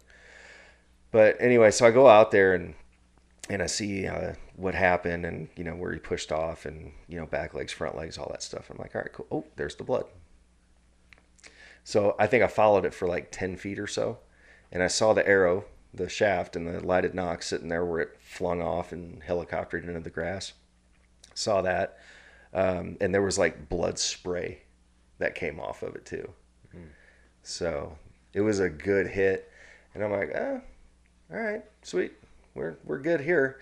I think he's over there laying down probably about 60 yards away. So I kind of just backed up and, obviously didn't want to pressure him and push him if he wasn't dead yet and everything. So walked down the trail, and did I call you on that one? And I think you guys were out of town. Yes. Yeah. That was the day we were in Arlington at the concert. That's what it was. Okay, yeah, because I knew that was a good trail and that was going to be a gimme, and that was like what we were talking about, getting the win for him. Yeah. So, but I knew we were going to be able to find him anyway. So when you said you guys were out of town, I was like, all right, cool. So I called the wife and I was like, hey, grab the side by side and come back here. And then as she's driving back, I realized, I was like, she's never seen the new spot. Because this is before, like, this was in, I think it was still in archery season, wasn't it? Or was it early? It might have been early October or early November. But this hunt, yeah, it was like the first weekend in November. It was okay. Yeah. So it was like, it was right before all the doctor's appointments started. So she hadn't been back there because I was doing all the feeders and stuff like that, and she was busy running, Asha with the whole cheer thing and all that stuff. So she hadn't been back there, and she's like driving the long way around, like she was going to the old spot where it was last year that she knew. Yeah. And I'm like trying to call her, and she's not answering. I was like, dude, what is she doing? And then it dawned on me. I was like, oh, she doesn't know where the blind's at. So I'm like walking out in the middle of this, like that one grassy area that's back there, hoping that she comes back around. I knew she was going to have to. She's either going to come in between the trees or she's going to turn around and come back down that original trail when she realized nothing was there. And she finally does, and I flag her down, and she's like, oh, okay, cool. So she goes down the main trail, and she's like, oh, this is where you put it. Yeah. And she's like, well, I haven't been back here yet. And I was like, I kind of figured that after you went the other way. Yeah, we figured that one out. So, but anyway, yeah, so she starts tracking, and I just kind of let her go. And so we'd see something, and I'd be like, okay, I've got it here. Go ahead and go over that way. And she went through, and she's tracking it. And it was funny too, because I'm like, hey, you got to stay on the blood trail. And I'm like, kind of getting pissed about it. And I was like, get on the blood trail so I can move up and keep tracking. He's right there. What? And I walk over. Yeah, this big old horse is just laying there. I was like, oh. Got him. It's right there. Neat. So, and he was the one where, I opened his mouth up and like his teeth were ground down to nothing. So, however old that makes him, he was that old. Yeah. Old deer. And battle scars. I mean, he had scars and just cuts, nicks on his ear, everything. I mean, he was an old warrior. Yeah. He had fought a lot. Oh, yeah. And he still had broken tines this year, too. So he was getting after it. Oh, yeah. So, big dude. When I strung him up, I've got those 8-foot poles. So he was probably, where the gambrel hooks go in at the Achilles. It's probably 7 feet off the ground, and his nose was touching the ground. That's a big deer. So especially for Texas, that's a big deer. And yeah, the rifle shot, Carrie's deer later on, that was the same way. Yeah. Hung him up, after we recovered him, pulled him back, hung him up 7 feet in the air at the Achilles, and nose was touching the ground. I was like, dude, those are not small. Yeah. And that's the difference between drought years and, this year we didn't have it. Well, I mean, it's still technically a drought year, but it wasn't like way it has wetter been. than normal. Yeah. So I've wanted to ask you, because you and I we've had these conversations and stuff, and you've talked to me, not on the show, about the difference that you have learned and that's frustrated you with shooting arrow after arrow at a bag or a block and feeling dialed and nothing going that way or feeling that way when you are in the stand archery hunting. I wanted to ask you about that and ask you year 3 how you're feeling about that, because I know that has been something that you've been, again, just with that, the mentality of all that and how it translates from target shooting to actually putting an arrow in an animal, a well-placed shot on an animal, I should say. I think a lot of, like with me, I don't always go out and do that test fire before I go out. And I know some guys do and some guys don't. I haven't, but I can tell you when I went out after I confirmed that shot for the pigs before I went out there last week, or what, week and a half ago, or however long it was. I shot that and I felt different about that. Like I was like, whew, okay. And granted, part of that is, with the changes, right? Right. Physically, I didn't have that strain. The draw was there. Everything was good. So that was different. And that, of course, is going to play mentally too. And I think that's probably part of it too, is like, when in the state that I was in, I was already worn down just by what I was doing to myself. So you compound that with, getting up at the butt crack of dawn or before and going out there and sitting for an hour and a half in the cold, and then you're trying to take what amounts to a cold bore shot, but the bore is your body, not the barrel. So it's different with steel being cold versus a body being cold. When you're cold, you're stiffer, you're more rigid. So, and that's a lot different than when you're doing your run up in August and September and you're shooting 20, 30 arrows a day, trying to get dialed in and perfect, and you know exactly how everything feels, where you're sweating your butt off. Because it's, at 10, 7, 8, 9, 10 in the morning, you're looking at 85 to 95 degrees. 1,000,000 degrees. Yeah. So that's very different than going out there in, a decently cool morning in November. I mean, it's Texas, so sorry, Northerners. I used to be one. When it gets down to 45 degrees, that's very different from 95. And when you're used to being out in those elements all summer, that's going to play an effect on your accuracy and your ability to take that cold shot. Yeah. So, and I think that's the biggest thing. I mean, and for some situations, it's not always practical to go out. That's why I ended up just leaving my bag out there and just putting a tarp over it. And I always had a field tip with me, and I'd go out there and I'd shoot that field tip first. And if I didn't like that shot, I would go back and I'd shoot it again, and I wouldn't go out there until I shot that field tip where I wanted it. Yeah. And then I'd switch the tips out and put the broadhead back on, and that was my primary arrow. So that's what I did this year. And I didn't do that until after, I had that bad shot. Yeah. And I didn't even know what caused that one. I don't know. It had to be me, obviously, because it's not like I was using fixed blades this year. I wasn't using the mechanicals. Yeah. So it's not like it was the other shot that I had where the blade kicked open and it threw the trajectory off and missed by 3 feet. It's awful. I felt terrible for that guy. Yeah. So yeah, I mean, I think the practice aspect of it, in the elements. I mean, it's hard to replicate that in the run up to a season, but if at all possible, I think something to help the mental game of it is to take that practice shot. Oh yeah. And give yourself an extra 10 minutes. It don't take a long time. So if you're going out there an hour before your feeder goes off, or an hour before, this buck typically comes down a trail, however you're hunting, if at all possible, take an extra 5 minutes and take those couple of practice shots. And it might make all the difference. It might make no difference. Who knows? Yeah. Because you still, I mean, granted, I didn't feel it this year, but I mean, buck fever is a real thing too. And that'll play a role on your dexterity. And, you get tunnel visioned. Yeah. All those things happen. Like when I had it with that one from last year, year before this past year, it was a struggle because I felt like he could hear my heart beating from 48 yards away. Mm-hmm. I felt like he could hear it because it was like deafeningly loud. Just pounding in your head. Yes. And like everything, it just seemed like everything was so loud. But what that was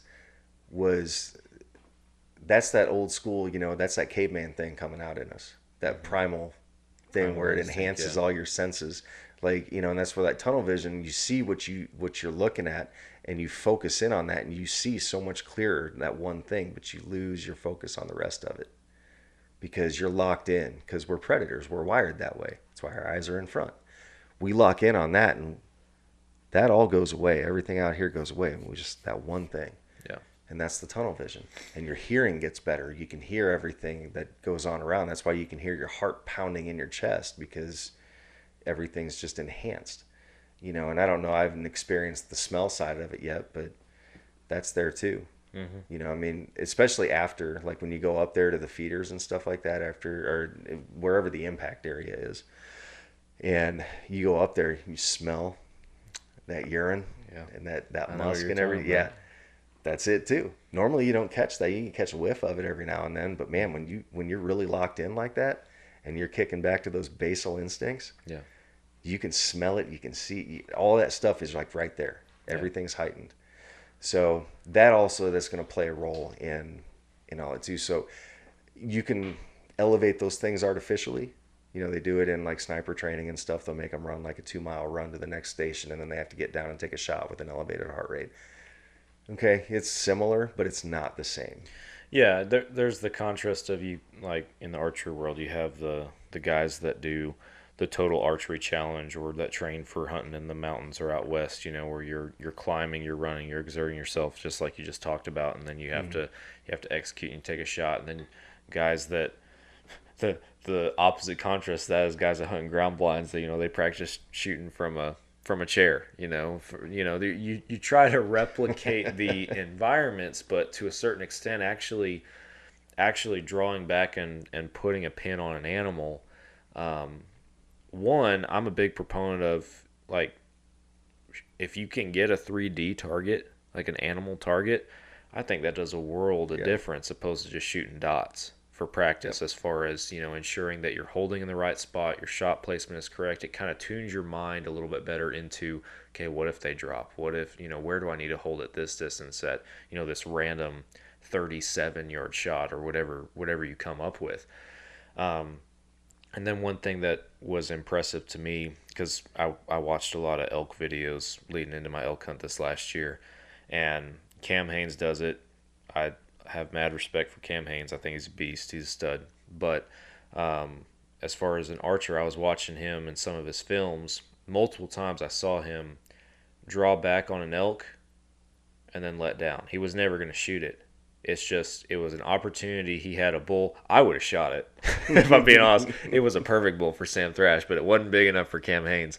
But he had it in his bow range, and he would draw back and go through the whole process, settling the pin and everything, short of just pulling the trigger. And then he let down. And he turned to the camera on one of them in particular and was like, I forget verbatim what he said, but something along the lines of, you know, never pass an opportunity to practice. And I'm like, yeah, that's probably a pretty good idea. You're sitting in a tree stand or a ground blind, you got a doe or a young buck in front of you. If you have obviously the control on your own equipment and everything to be able to draw back and settle everything and just go through that motion on an actual animal in front of you.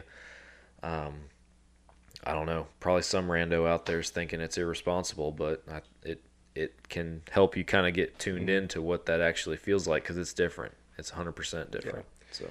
Yeah, and it goes back to being behind glass on a rifle too. You do the same thing. I mean, you put crosshairs on it and try and get your wind and elevation call if you're shooting distance and stuff. Mm-hmm. It's, again, for most guys that are hunting in Texas, it's fixed distance. You know, It's going to be 100 yards or 125 yards, and that's just it. Right. But there's the rare occasion, you know, out of the deer lease that time where, you know, the only thing I had left were doe tags. Mm-hmm. And I just happened to see two little dots. They were about 900 yards away. Oh my gosh. I wasn't taking the shot. I mean, I'm pretty confident, especially with, you know, a 6.5 Creedmoor, will have zero problems hitting a 900-yard target. However, zeroing and getting doped for 900 yards, that takes a 900-yard range. Yeah.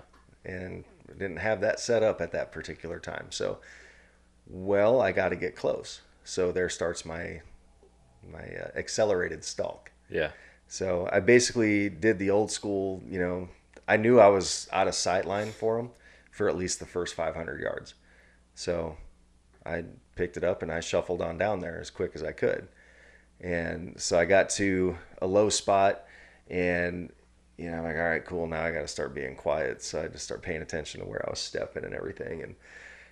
And got up there, and I'm kind of keeping the sight break, so I was staying behind the mesquite trees and everything, and getting up there, and all right, cool. So I can go around, go to the next mesquite tree, and I was basically just weaving my way up there. Finally got up close, and I was at the very end of the line as far as the mesquite trees are, and these two does are still sitting there just completely oblivious.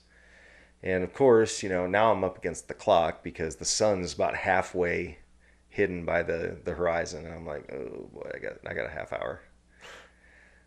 So, all right, well, when in Rome. Yeah.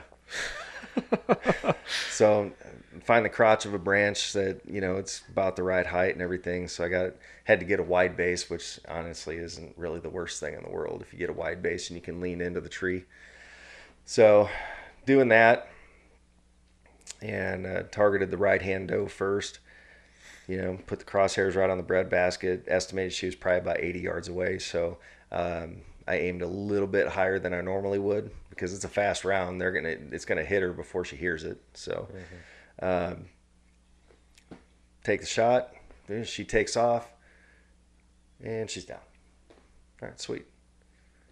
As expected. Yeah. So I'm thinking the other doe is just gone, right? Because that's what happens. They just, whoa, that was loud. I'm out of here.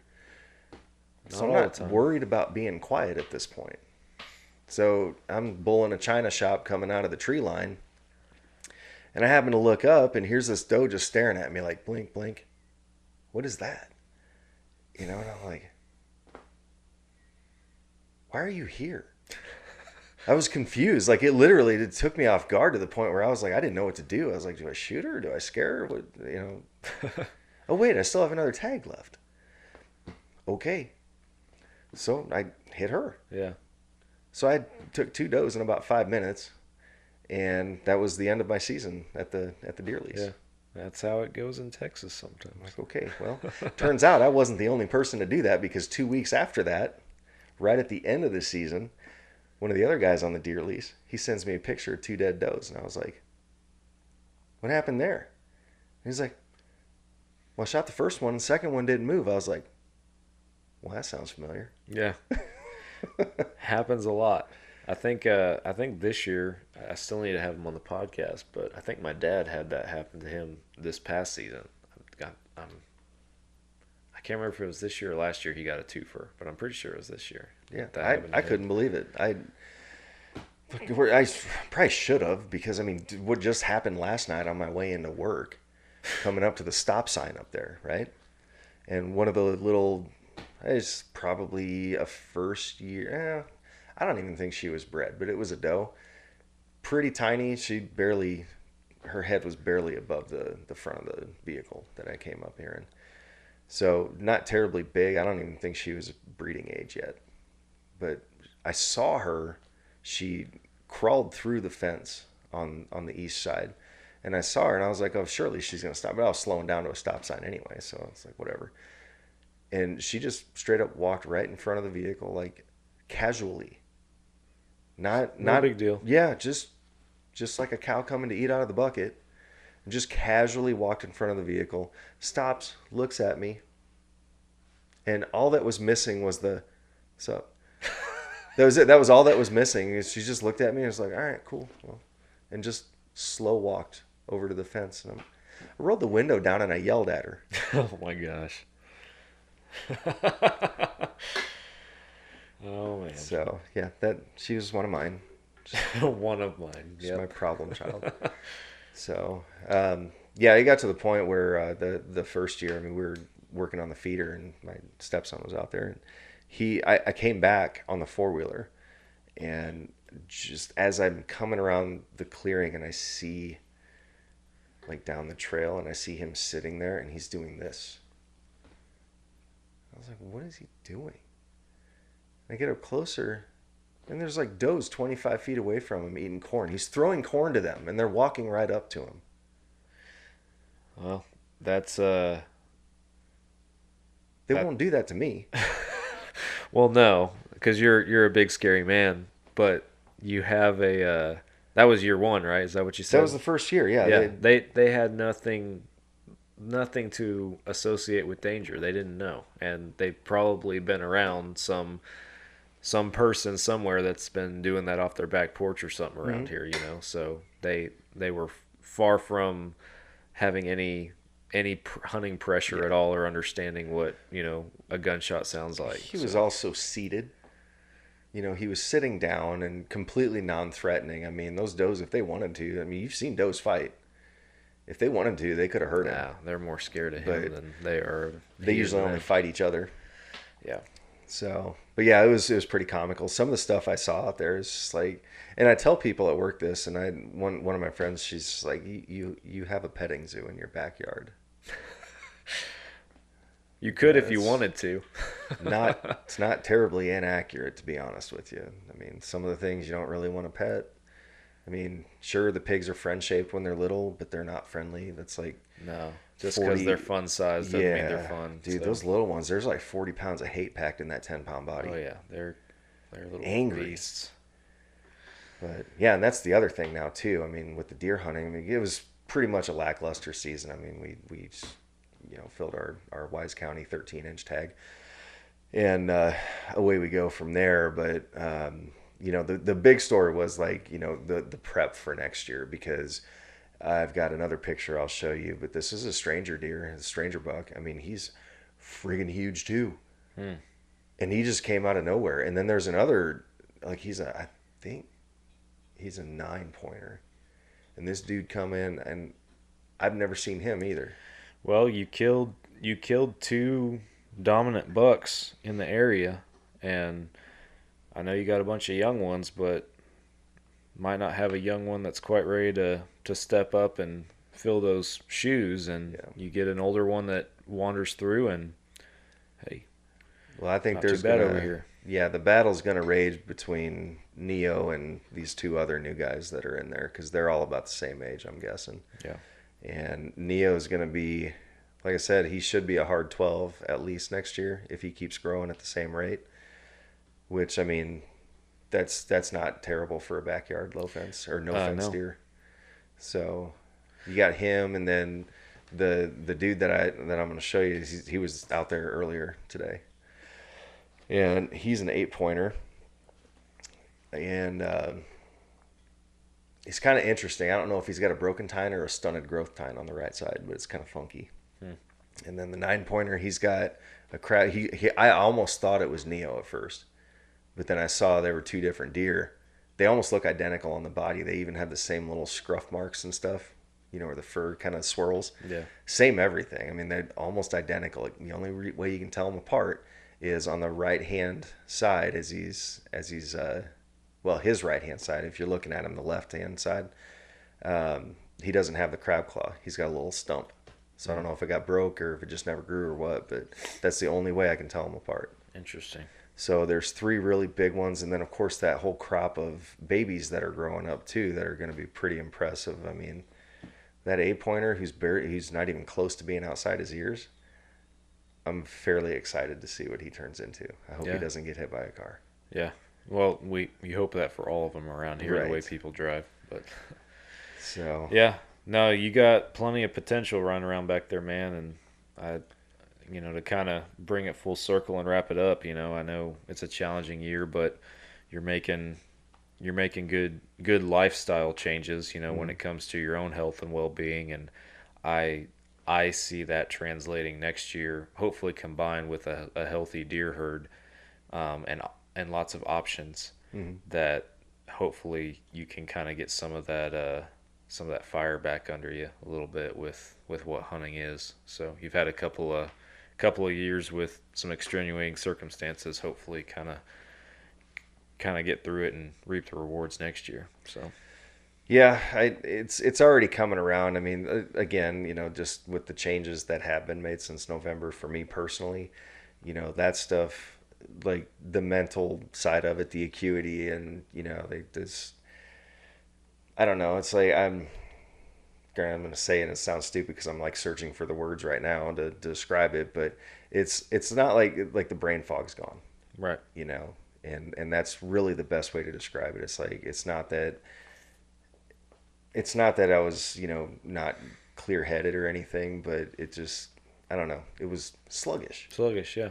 You know, and now Lethargic, that's yeah. not there anymore. It's like everything's very easy. It's very decisive. It's very, I mean, today was the first day that I really didn't feel a drive to get out of bed right away. And that was just because I'm like, dude, it's my day off. I'm going to be up all night anyway. Why? What's the rush? I'm not working out today. I'm not doing anything. Let the body recover. So I slept for an extra 2 hours. That's the first time since November that I've done that. Yeah. You know, normally I'm trying to get up and run again, and it's not an issue. I get up and do it, and that's what I think is going to translate over to a more fun hunting season, is because all this stuff is like done now, and it's like, all right, cool. Now we're up. It's not like I'm sitting here, alarm goes off at 3:30, and it's like, oh my God, I don't want to do this. And we've all felt that. You know, it goes off and you're just like, man, I am not feeling it today. Well, that was every day. Yeah. And I don't feel that way now. That's good. So the mental side of it, that's huge. And that translates down to everything else. So, and of course, having the motivation of a 12-pointer that evaded me this year. That'll help. That'll contribute greatly. Yeah. And I already called dibs. I told the wife that she's, no. He's mine. That's mine. He's mine. With a bow. He has earned that. So, yeah, and then the other big issue too is the pigs. Mm-hmm. So we're gonna have to get the old hog wars going. I was again. gonna say we attempted to start something under the Texas Dirt umbrella on our media platforms with the Hog Wars series, and we might have the means to resurrect that a little bit. So.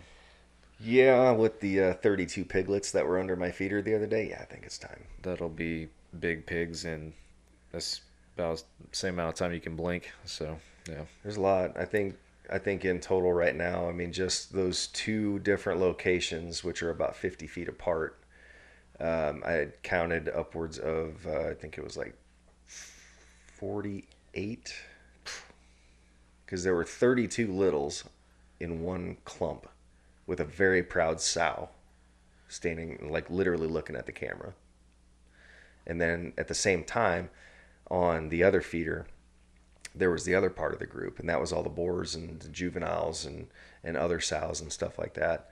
So you had the babysitter over here, and then the fun group over here, and they were doing all manner of things over there, which means that the population is going to boom even more in the next probably 3 months. So good times. Yeah. So yeah, what you can see and then what you can't see, you can probably add another 50%. So I'm guessing there's probably 70 to 80 pigs running around back there. There's a ton. I guarantee it. So might need to remedy that problem. So yeah.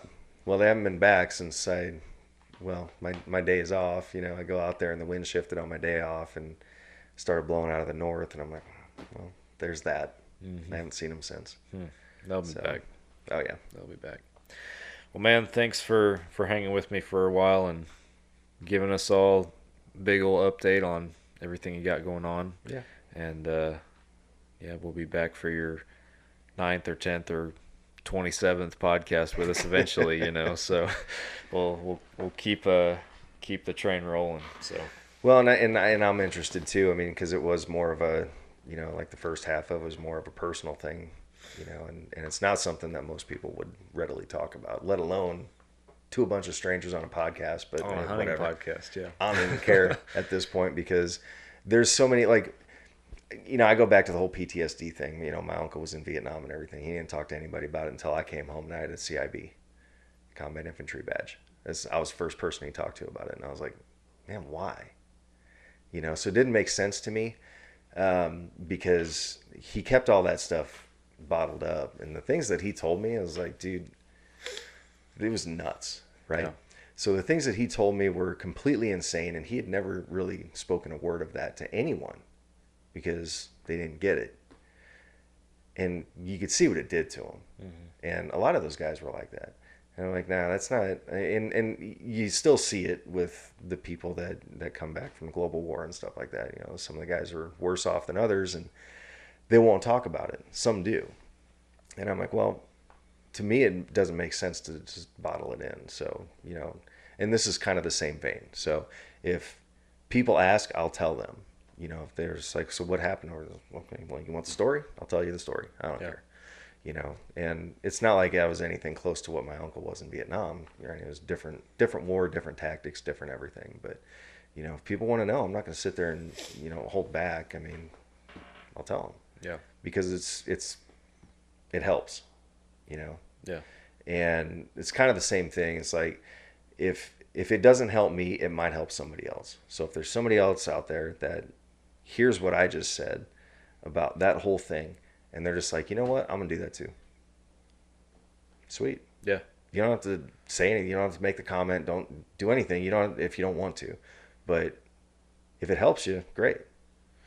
Yeah, and that's exactly what I was going for earlier, just by saying, you know, if there's anybody, hopefully somebody has heard this and it can have a positive impact on them, whatever that might be. And, you know, in conclusion, I'll tag on there that if anybody is tuning in and any piece of what you were saying didn't make sense, or, you know, because we're not doing, you know, any free ads in this podcast, you know, so they're like, oh man, what was the name of the product?